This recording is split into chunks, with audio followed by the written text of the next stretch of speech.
Buenos días para todas las personas que a esta hora se conectan para esta entrevista.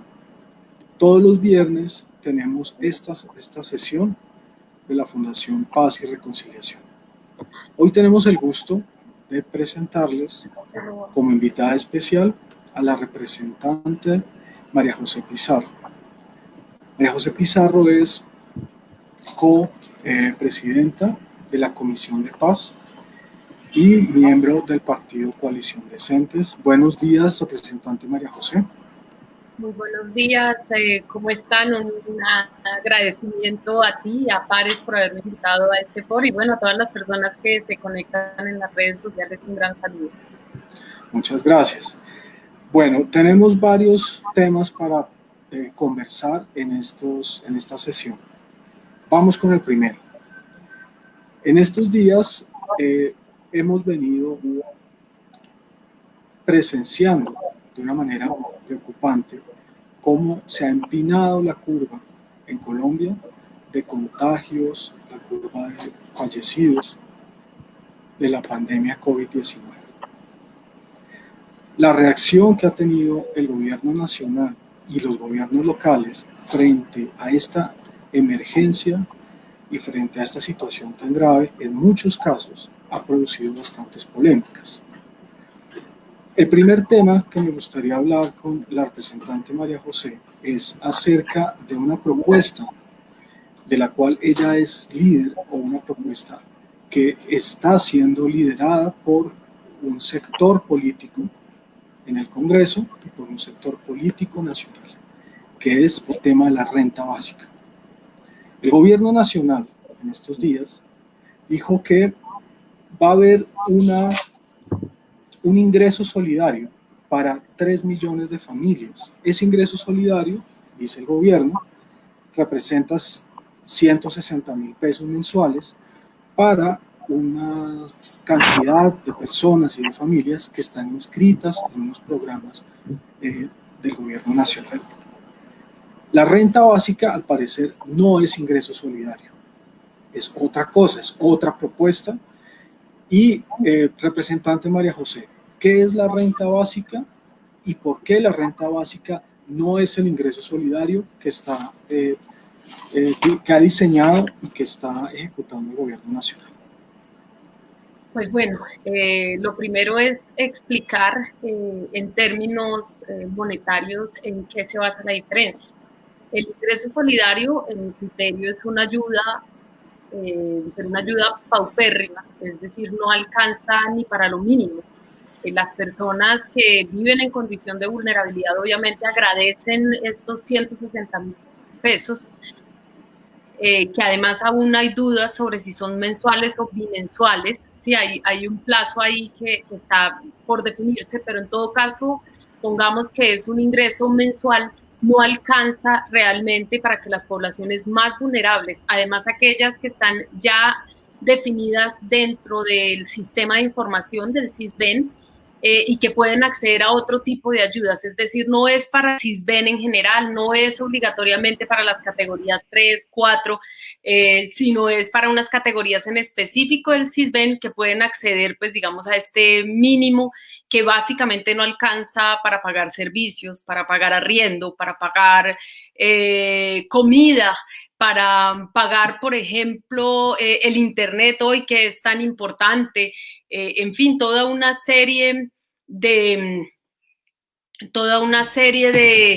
de necesidades que tiene la gente. Cuando nosotros hablamos de una renta básica, hablamos desde que por lo menos con un mínimo se le pueda garantizar a la gente lo básico para vivir. Es decir, que ha establecido el país, en nuestro criterio, pues obviamente el salario mínimo es un salario básico, pero muy bajo en promedio, pero que por lo menos le alcanza a la gente para poder solventar esos gastos que tiene una familia de 3, 4, 5 personas. Estamos hablando de pagar el arriendo, de pagar los servicios, de poder pagar la canasta familiar básica, alimentación, en muchos casos la matrícula, por ejemplo, del colegio. y estamos el transporte, ¿no? El transporte que muchas veces no se cuantifica, pero ahora que la gente debe salir a trabajar, pues obviamente estamos hablando no más en Bogotá de un pasaje de Transmilenio, de 2 pasajes por día, sin contar pues obviamente el SIP u otro tipo de medios de transporte para poder llegar hasta sus hogares. Entonces lo que nosotros proponemos es un salario mínimo mensual vigente, que claro está muy por encima de este ingreso solidario y que le permitiría a la gente poder por lo menos garantizar lo mínimo para vivir y por lo tanto la permanencia en sus hogares en el momento de pandemia. Estamos hablando de un pico que crece, como tú bien decías, estamos hablando de un nivel de propagación y de contagio mucho más alto, de un colapso de los sistemas de salud y por lo tanto lo que se requiere es que la gente pueda permanecer en sus hogares. La única forma de que puedan permanecer en sus hogares, sobre todo las personas que trabajan de manera informal, por ejemplo, o aquellas personas que se quedaron desempleadas, es que se les garantice ese mínimo para que puedan mantener pues, lo mínimo para vivir. Por ejemplo, en el caso de los desalojos que hemos estado viviendo, la gente dice es que ya no podemos pagar el arriendo y ahora nos toca buscar invadir algún predio para poder tener dónde vivir. Eso es precisamente lo que buscamos evitar y por lo tanto que las personas que viven del arriendo puedan seguir devengando arriendo, las personas de los pequeños comercios, tiendas puedan seguir, pues digamos, vendiendo y por lo tanto, digamos, como que se establece una cadena de mercado que hoy es absolutamente necesaria para evitar el empobrecimiento general de la sociedad. Representante María José, sobre este punto, la reacción, digamos, del gobierno frente a el subsidio o frente a las ayudas para millones de familias que en este momento lo están necesitando. Usted ha dicho, y un sector, digamos, político, ha sostenido que el gobierno viene privilegiando los negocios por encima de la salud de la población. ¿Qué quiere decir eso? Me gustaría que nos explicara, porque el gobierno ha manejado una cifra de presupuesto para el manejo de la emergencia nacional que es de 117 billones de pesos. Al parecer es una cifra que alcanzaría para ejecutar una propuesta como la de renta básica, pero también al parecer el gobierno dice que no alcanza la plata. Entonces ha habido un mal manejo de los recursos, se ha privilegiado el tema de los negocios por encima de la salud de las personas. ¿Qué ha pasado? Pues bueno, lo primero es que las medidas que ha ofrecido el gobierno en su gran mayoría han sido medidas de endeudamiento, no de alivio a la situación que están viviendo los ciudadanos colombianos, la ciudadanía de nuestro país. Son medidas de endeudamiento. ¿En qué sentido? Por un lado, se ofrecen ayudas para las pymes, pero las ayudas para las pymes se traducen en que ellos puedan acceder a créditos supuestamente con unas, condiciones diferentes, pero que cuando la gente finalmente se acerca a los bancos, pues básicamente no puede acceder al crédito porque no cuenta en este momento ni con los requisitos ni con la capacidad de endeudamiento, precisamente porque los comercios han estado cerrados, bueno, en fin. Por otro lado, se ofrece, por ejemplo, en las universidades y hasta en los colegios la posibilidad de que el ICETEX les ofrezca créditos, pero estos créditos tienen unos valores de intereses que muchas de las familias no van a poder pagar. Cuando se habla de las tarifas de servicios públicos, no se habla de un subsidio al agua, a la luz, es decir, a lo básico que consumen las personas, ni siquiera un subsidio a lo básico y por encima de que la gente pague, sino que le dicen, usted le difieren el pago a 3 meses, pero básicamente usted tiene que pagar el valor que no ha podido pagar más los intereses por ese cobro. Y así, digamos, si nosotros vamos viendo medida por medida, lo que vemos es que el dinero se traslada a los bancos y una vez en los bancos quienes puedan, que son básicamente las grandes plataformas, no los pequeños comercios, no las pequeñas familias, no aquellos que no tienen esa capacidad de endeudamiento, son quienes pueden acceder a ese tipo de alivios del gobierno nacional. Entonces, básicamente, ¿dónde queda el dinero? ¿Quiénes son los grandes beneficiarios? ¿Quiénes pueden sacar utilidades? Los bancos. ¿De qué se trata? Pues de que la banca no quiebre. Y esto pues nos parece nefasto en el sentido de que tú puedes tener algunas medidas de alivio para cierto sector de la población, pero hay un inmenso porcentaje de la población que ni siquiera está en el límite de pobreza, que realmente no puede acceder a este tipo de ayudas y de alivios. Además de esto, todos los montos que se entregan por Familias en Acción, Jóvenes en Acción, Colombia Mayor, Ingreso Solidario, la devolución del IVA, lo que hacen es poner todos estos recursos en los bancos y los bancos obviamente girar. Eso les genera unas utilidades. Estamos hablando de aproximadamente 6.000 millones de pesos, no más, en este tipo de alivios. ¿Cuántas familias podrían verse beneficiadas con esos 6.000 millones de pesos? Pues habría que buscar un modo de entrega directo, unificar las ayudas. Lo mismo sucede muchas veces en los gobiernos distritales, porque le bancarizan a la gente, obligan a bancarizar a la gente para que pueda acceder, obviamente, a las ayudas. Y todos sabemos que no han habido, digamos, medidas que puedan echar o reversar en un momento de crisis como el que estamos viviendo, por ejemplo, la eliminación del 4 por mil, la eliminación de los costos de las cuotas de manejo, de las transacciones bancarias, cada vez que te acercas al banco a sacar con tu cajero, todo eso lo sigue cobrando el banco. Y todo esto son beneficios que siguen recibiendo los bancos cuando obviamente los ingresos de las familias han disminuido notablemente. Entonces, el gobierno dice no hay dinero, no más en el FOME, que es el fondo que se crea especial para atender la emergencia, se colocaron 29 billones de pesos. Ahí nomás ya tendríamos los recursos. Y luego tenemos toda una serie de mecanismos de financiación.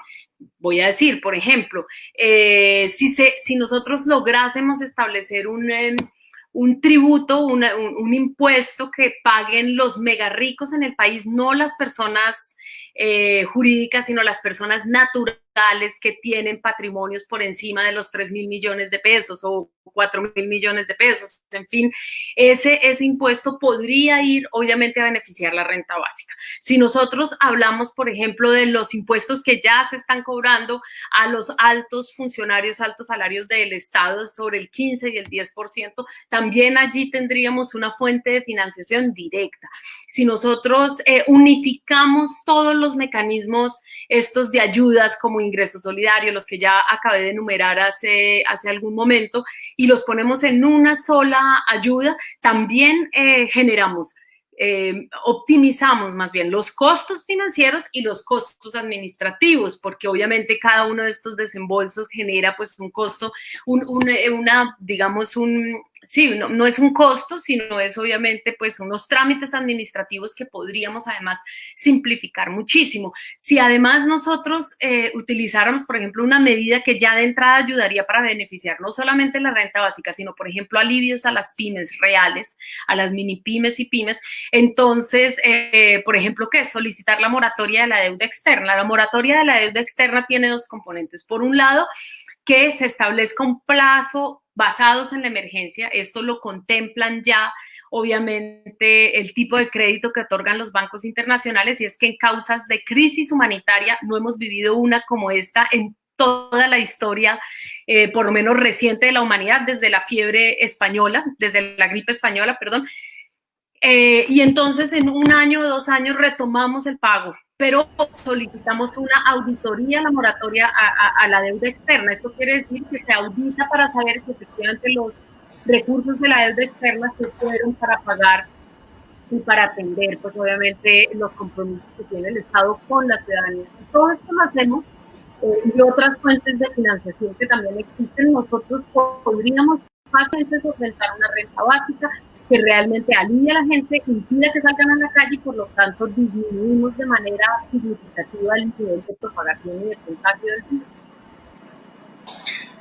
E incluso esa es una recomendación que ha hecho la Organización de las Naciones Unidas, la ONU, a los gobiernos de América Latina. Esa propuesta de la que usted nos habló, la renta básica.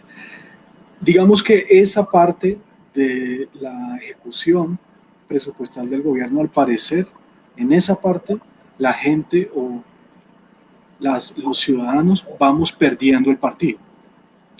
Pero creo que hay una conquista, hay unas buenas noticias. Anoche supimos, por ejemplo, que la Junta Directiva de la Universidad Distrital había aprobado la matrícula, una idea que es matrícula cero. Asimismo, la Universidad de Antioquia, en la mañana de ayer, y la Universidad del Cauca. Ya lo había hecho la Universidad de Cundinamarca. Yo siento, representante de María José, que son conquistas. Me gustaría que nos explicara qué es matrícula cero y cuál es el logro para miles de estudiantes que de alguna manera esto les garantice su derecho a la educación para en esta emergencia nacional. Pues bueno, lo primero es que sí, efectivamente, varias universidades han solicitado o han implementado esta figura de matrícula cero. ¿Qué propone la matrícula cero? Básicamente, ¿de qué estamos hablando?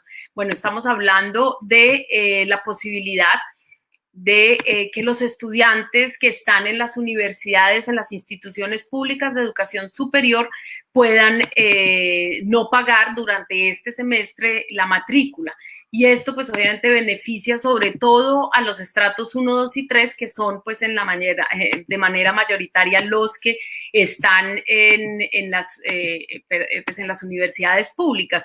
Obviamente que si esto se implementara, por ejemplo, en universidades como la Universidad Nacional de Colombia, la Universidad Pedagógica, etcétera, pues también podríamos hasta decir, bueno, aquellos que puedan continuar pagando, que lo paguen y que ayuden pues de alguna manera a pagar la matrícula de aquellos compañeros de sus hijos que no pueden pagar obviamente la matrícula cero. Y se trata un poco de un acto de corresponsabilidad ciudadana.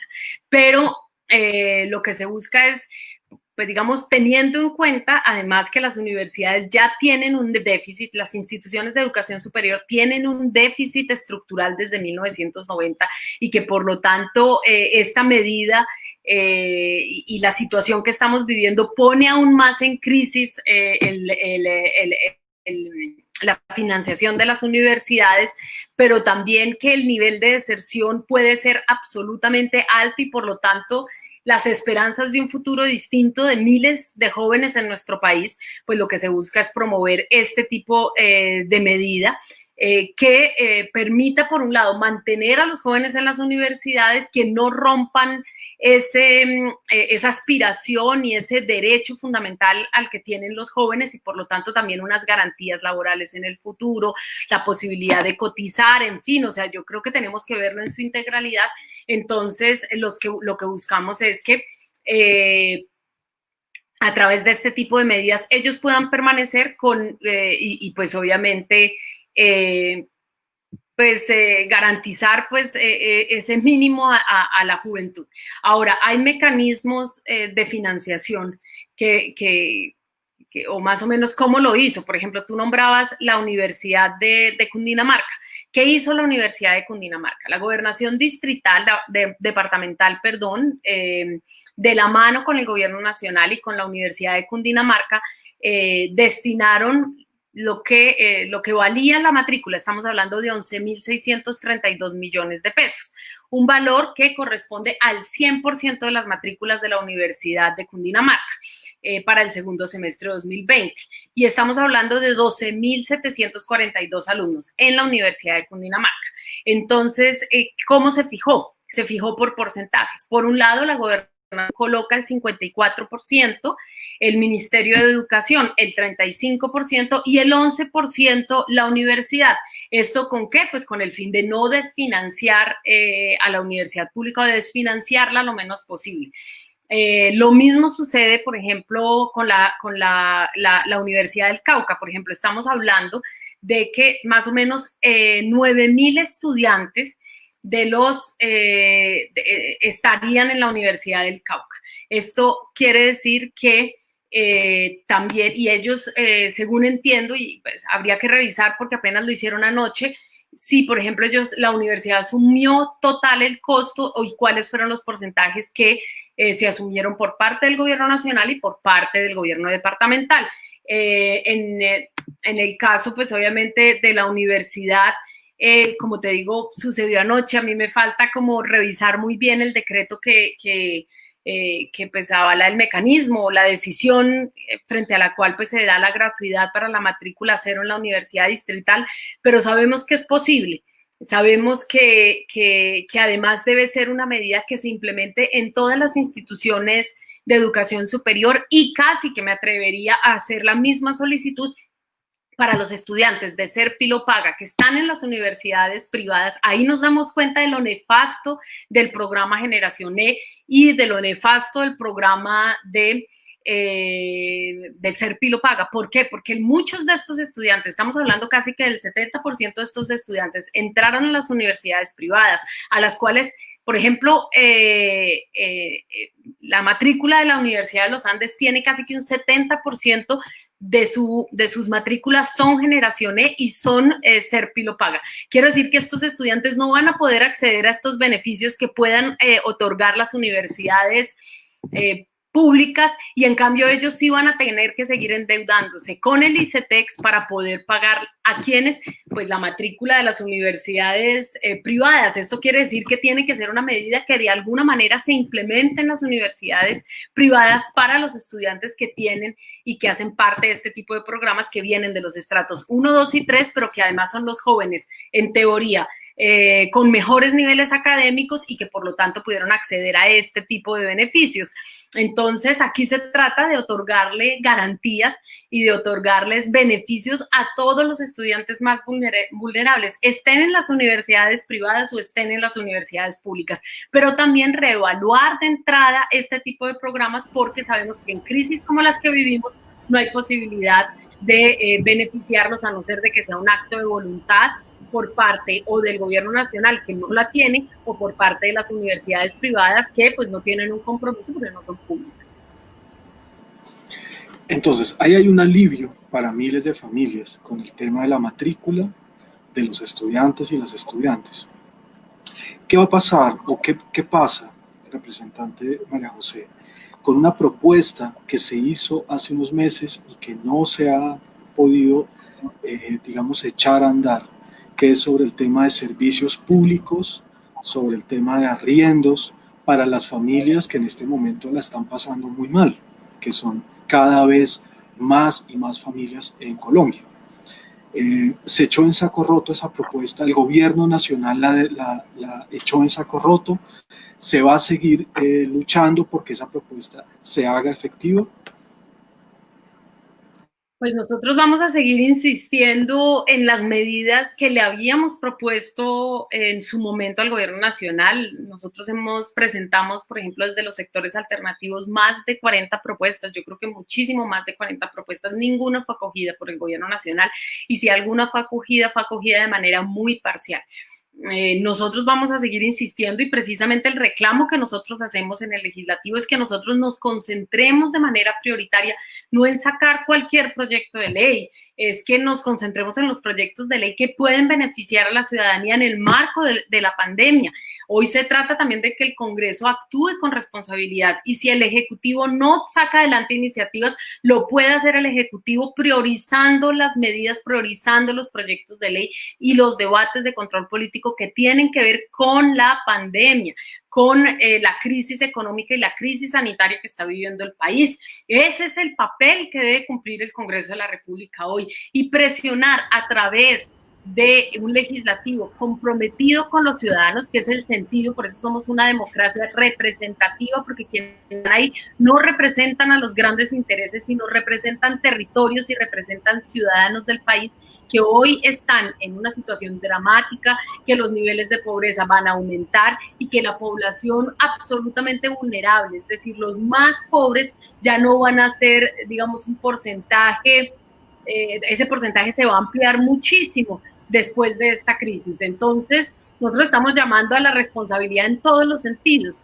al gobierno nacional a que actúe realmente con responsabilidad. Basta de programas de televisión de una hora, basta de gobernar el país como si fuera una empresa, es decir, este gobierno no está gobernando, está gerenciando una empresa y piensa en utilidades, no está pensando en la ciudadanía, y ese no es el deber fundante de un Estado. Y por otro lado, necesitamos un Congreso que no esté arrodillado al Ejecutivo, sino que tome la iniciativa, actúe con responsabilidad y que logremos salir adelante de esta crisis. Si esto no llega a suceder, nosotros sí estamos haciéndole un llamado muy serio a la ciudadanía colombiana, en el sentido de no aceptar este tipo de decisiones, de presionar al gobierno nacional por algún mecanismo que no aumente los niveles de contagio, pero que sí permita que el gobierno se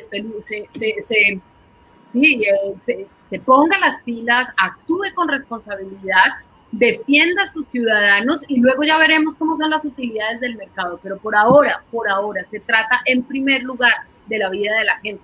Teníamos 4 meses para adecuar el sistema de salud. Esto no se hizo. Y hoy estamos al borde de un colapso del sistema de salud, que era lo que se buscaba evitar cuando la gente entró en el confinamiento el 24 de marzo. Si eso no se hizo, entonces, ¿qué fue lo que estuvo haciendo el gobierno? Ahora entonces nos llevan a todos al matadero y todos tenemos que ir como si fuéramos al horno crematorio callados, haciendo fila, juiciositos. No, aquí se trata de realmente de llamar a la conciencia ciudadana a que actúe y que no se deje atropellar de esta manera. Yo creo que la sociedad colombiana ha estado muy acostumbrada a que le den migajas, pero este no es el momento de las migajas, este es el momento de la generosidad y de la generosidad de los ciudadanos y la generosidad de cumplir el mandato que en últimas te otorgaron esos ciudadanos cuando te eligieron para gobernar. En ese contexto de indignación y en ese contexto de lectura crítica del actuar del gobierno nacional, se propone desobedecer en defensa de la vida. Esa es una propuesta que usted hace a partir de una columna de opinión que escribió en estos días en un medio alternativo que se llama Cuarto de Hora. Por favor, representante María José, explíquenos de qué se trata desobedecer en defensa de la vida, que yo creo que está en el contexto del que usted acaba de hablar. Sí, pues cómo se han logrado, digamos que nosotros estábamos pensando, cómo puedes presionar al gobierno para lograr algunos cambios que son estructurales y en este caso absolutamente necesarios. Es una cuestión de vida o muerte. No hay otra salida. Es la vida de la gente o nos vamos todos al matadero en un sistema de salud absolutamente colapsado que no va a alcanzar para proteger la vida de la gente. Entonces, en estos casos, pensando en mecanismos no violentos, ¿qué mecanismos hay? La desobediencia civil es un mecanismo de acción no violenta, pero de acción coordinada de la ciudadanía y además pues con unos resultados altamente pues demostrados que tienen resultados favorables. Entonces, por ejemplo, voy a poner ejemplos. La guerra de Vietnam en los años 70 en Estados Unidos fue un movimiento de desobediencia civil de jóvenes que se negaban a ir a la guerra del Vietnam. Y con el paso de los años, hasta el mismo presidente que había, digamos que estaba mandando a los jóvenes a la guerra del Vietnam, retrocede en esa decisión y básicamente se logra, eso es un éxito ciudadano, los jóvenes de aquel momento. La desobediencia, la lucha por los derechos civiles en Estados Unidos, que lideró Martin Luther King, fue un acto de desobediencia civil de los ciudadanos que se negaban a seguir viviendo en condiciones de segregación racial como las que se vivían en esos años en Estados Unidos. Se logró la independencia de la India, perfecto. Entonces, si nosotros asumimos un mecanismo no violento que no exige presencia masiva de la gente en las calles, esto es importantísimo, porque no se trata de marchas en las calles masivas para aumentar el contagio, sino realmente de algún mecanismo que desde el confinamiento, desde las mismas casas, la gente pueda implementar de manera masiva, pues presionan al gobierno para que tomen decisiones. Y hoy se requiere presionar al gobierno. Está visto que el Congreso no lo va a hacer. Está visto que las organizaciones sociales no lo logran.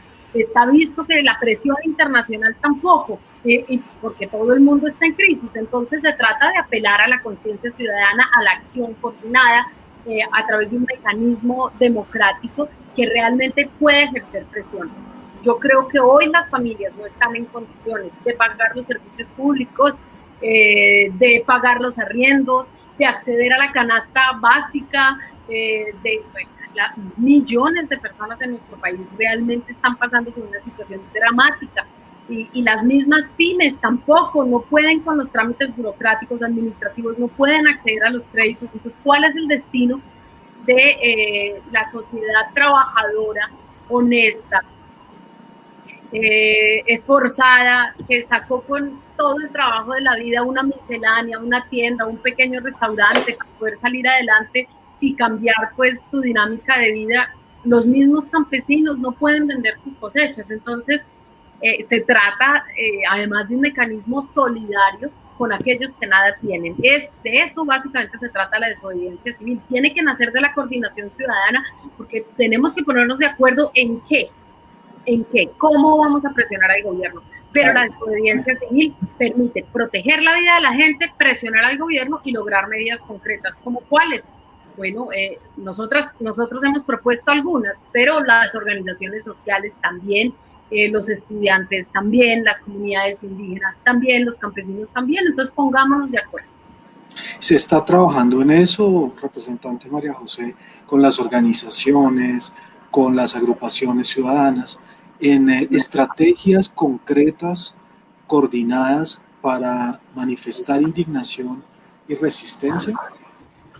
Pues hemos tenido conversaciones, por ejemplo, en Bogotá con el comité del paro, pero se requiere realmente mucho más compromiso por parte de la ciudadanía. Yo sí aprovecho este espacio para hacer un llamado a las organizaciones sociales, a la ciudadanía organizada, pero también a la ciudadanía que hoy está absolutamente preocupada por estos temas, para que empecemos a pensar propuestas. Nosotros lanzamos algunas: no pagar los servicios públicos, no enviar los niños al colegio. Bueno, algunas que se nos ocurren, pero estamos seguras que de manera coordinada, en un diálogo ciudadano, podemos llegar a opciones tal vez hasta muchísimo mejores.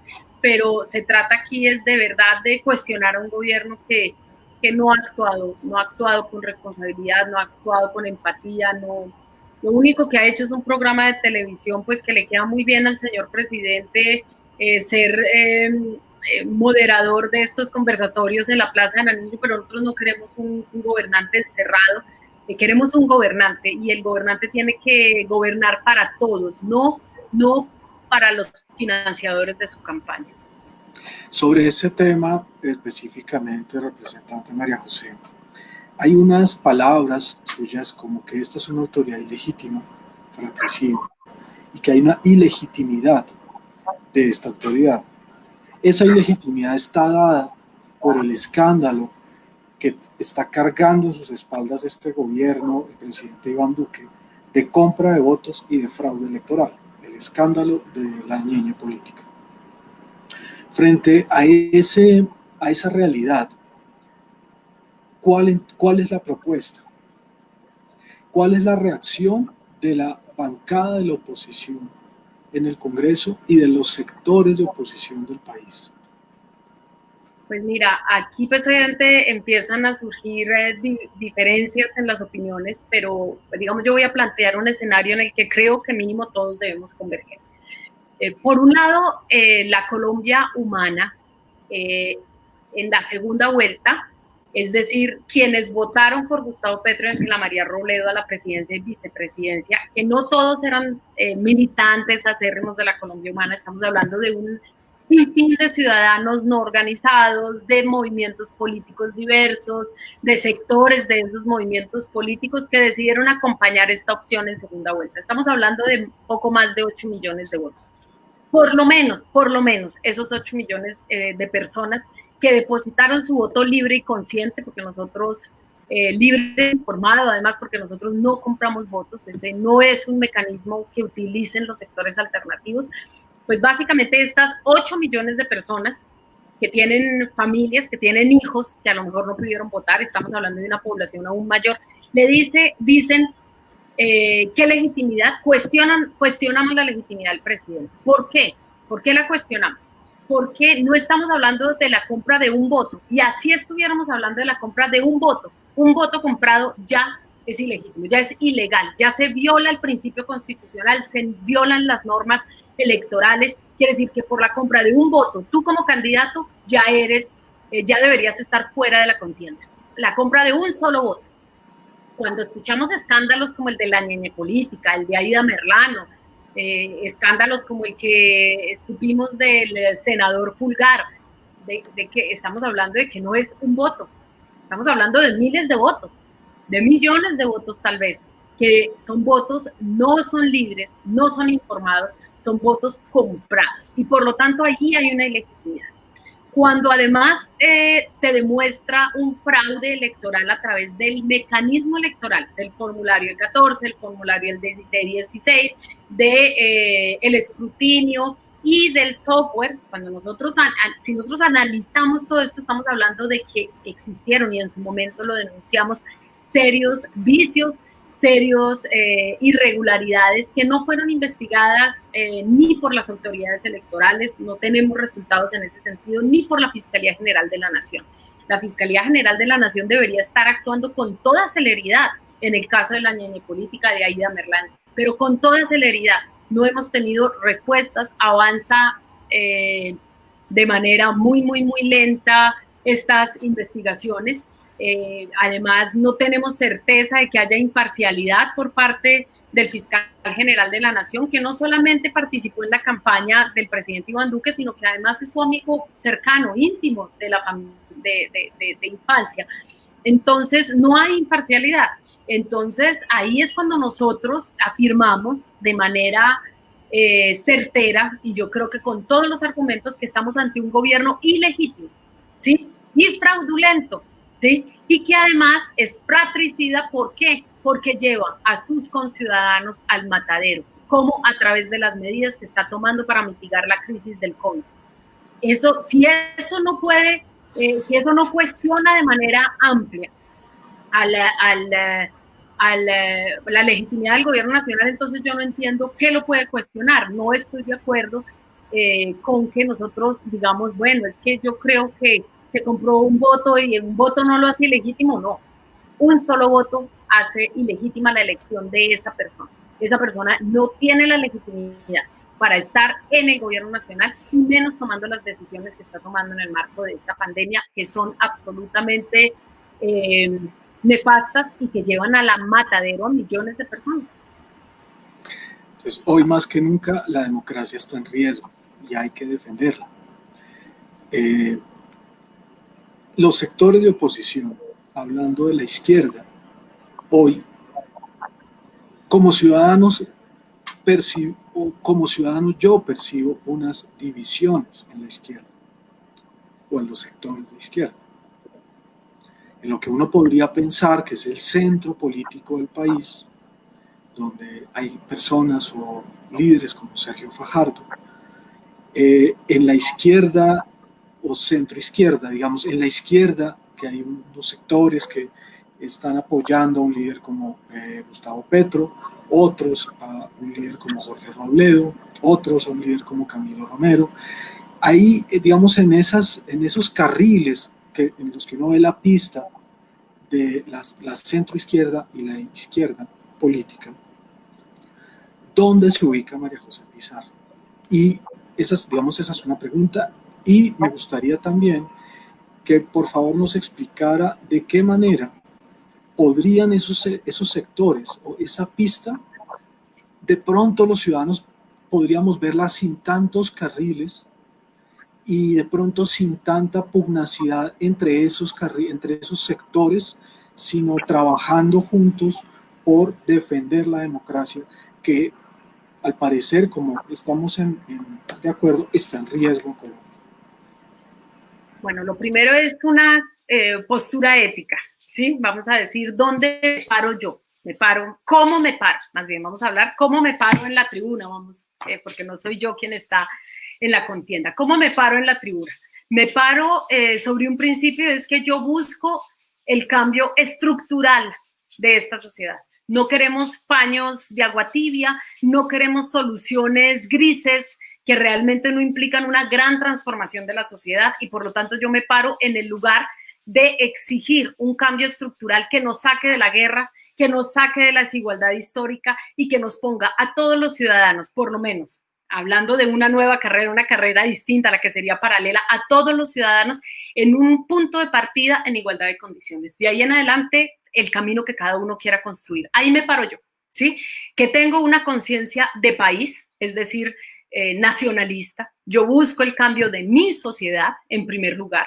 Busco unas condiciones, como te decía, de equidad y unos principios básicos en derechos ciudadanos, en derechos ambientales también, porque se trata de sostener la vida en el planeta, de que sea posible que mis hijas y las hijas de mis hijas puedan vivir en este planeta Tierra, que no nos extingamos como especie. Y eso, pues digamos, yo creo que es un principio ético, donde estoy yo parada.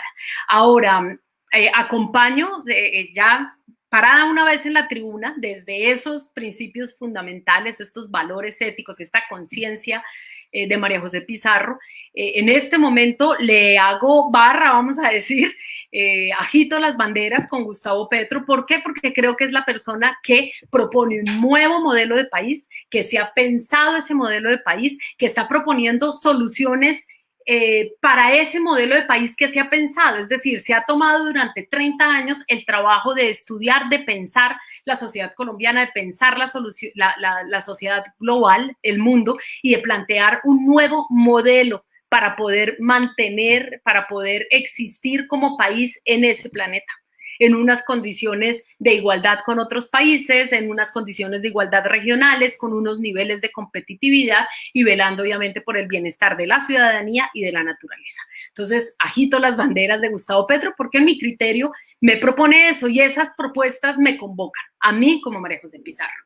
Luego sabemos que si hay 25 caballos en la carrera, vamos a estar muy divididos. Aquí se trata de que llega una sola persona al final de la carrera y por lo tanto si nosotros logramos unificar fuerzas alrededor de una persona, vamos a lograr pues obviamente mucho más. No podría acompañar a Sergio Fajardo, lo digo clarísimamente, no podría acompañarlo, no puedo acompañarlo. Por una sencilla cuestión, porque él no propone cambios estructurales, porque yo busco un líder político en mi criterio que tenga posiciones, que cuando se trata de defender la vida la defienda, que cuando se trata de defender la ciudadanía la defienda y que no llegue tarde a las opiniones políticas. Estamos hablando de un político, no estoy hablando de un cura, de un profesor solamente, de un buen ciudadano que puede opinar informadamente. Estamos hablando de un líder político al que se le exigen posturas en momentos determinantes, no las tiene, ¿sí? Y tampoco me está proponiendo un cambio estructural. Entonces yo no siento que Sergio Fajardo me convoque, es un muy buen ser humano, valoro muchísimo su carrera, su camino, pero a mí no me convoca en términos políticos y personales para que yo me vaya a agitar las banderas de Sergio Fajardo, no. Hay otros en la contienda que están dispuestos a llegar a una consulta. Ahí es que yo creo que entonces a ese punto debemos llegar. ¿Por qué? Porque quienes estén dispuestos a llegar a una consulta, donde ellos puedan tener que bajarse de esta, que ellos se puedan bajar de esta, digamos, se puedan bajar de la carrera para acompañar a otro, para darle fuerza a otro, que al final ese uno sea el que proponga y que reúna a través de un acuerdo programático las voluntades de diversos sectores, pues obviamente esos son los candidatos que yo creo tienen la legitimidad para estar en esa contienda. Entonces tenemos una carrera por etapas. La primera etapa es obviamente el lograr esa consulta, el lograr ese candidato único que nos reúna. La segunda etapa es que se gane, ¿sí? Mientras exista esa voluntad, yo creo que es posible en un momento como el que estamos viviendo. Y yo invitaría, si Sergio Fajardo quiere seguir en esa contienda, a que realmente no le tenga miedo a medirse en democracia con Gustavo Petro. Eso es lo único. Le pedimos que haga lo que la derecha no ha querido hacer en este país, medirse en democracia. No lo hacen, ¿por qué? Porque han asesinado a los líderes políticos de la izquierda en este país y los han exterminado. Entonces a él le pedimos que actúe como si él levanta las banderas del progresismo, entonces que se le mida esa consulta. Si no, no tiene ninguna legitimidad de hacer parte ni de llamarse progresista. ¿Es posible, representante María José, que en algún momento usted se baje de la tribuna a la pista y vaya, digamos, hombro con hombro con Gustavo Petro en una posible fórmula para 2022? Pues es que, digamos, la disposición está. Yo tendría que hacer el esfuerzo enorme de prepararme mucho para poder asumir ese reto. de dar la talla, porque aquí no se trata de tomar decisiones irresponsables, sino decisiones realmente responsables con la ciudadanía, con la historia y con el proyecto político que abanderamos. Pero si esa fuese la decisión de Gustavo Petro, porque ve en mí la persona o la mujer que puede acompañarlo por lo menos en esas primeras etapas, él cuenta conmigo de manera incondicional y lo sabe. Yo estaría dispuesta a asumir el reto, pero también me exigiría a mí, en términos personales, la posibilidad de, pues, mejor dicho, estar a la altura para el reto que se me propone, pero pues depende no solamente de él, sino de los ciudadanos y de las ciudadanas que crean que yo tengo la capacidad para poder hacerlo de la mejor manera. Y ahí pues depende obviamente es de la militancia, de la Colombia humana, de la ciudadanía consciente e informada. Representante, la última pregunta muy rápido. Hoy es viernes de Matarife. ¿Cuál es su opinión, su balance, su evaluación sobre esta serie? No, yo la he estado viendo también como todos. Me parece que hay cosas que muchos sabíamos o sospechábamos, pero me parece que hila muy bien y llega en un momento muy oportuno, en el que los jóvenes sobre todo están buscando información, quieren conocer, pues digamos, como el intríngulis de lo que ha sido la historia reciente de nuestro país, que les brinda nuevos elementos para el análisis, para la discusión, para el pensamiento crítico. Entonces yo veo muy bienvenida la serie y así como en algunos casos como, digamos, bienvenida a la libertad de expresión, bienvenida las producciones informadas, serias, bienvenidos los cuestionamientos y sobre todo en el caso de Álvaro Uribe Vélez, creo que en su caso la justicia se ha demorado muchísimos años en llegar. Tal vez este sea un buen momento para que como sociedad cuestionemos la legitimidad de su liderazgo. Representante María José Pizarro, muchas gracias por aceptar esta invitación y espero que haya tenido una entrevista agradable. No, a ti muchísimas gracias. Cuando quieran siempre estaré aquí para acompañarte, para acompañarlos. Y bueno, espero haber despejado muchas dudas, tal vez abierto otras inquietudes a las personas que nos siguieron en las redes sociales. Entonces, de verdad, un gran abrazo y aquí estaremos siempre con ustedes. Gracias, muchas gracias a todas las personas que se conectaron a este espacio. Que tengan todos un muy buen día. Muchas gracias. Gracias.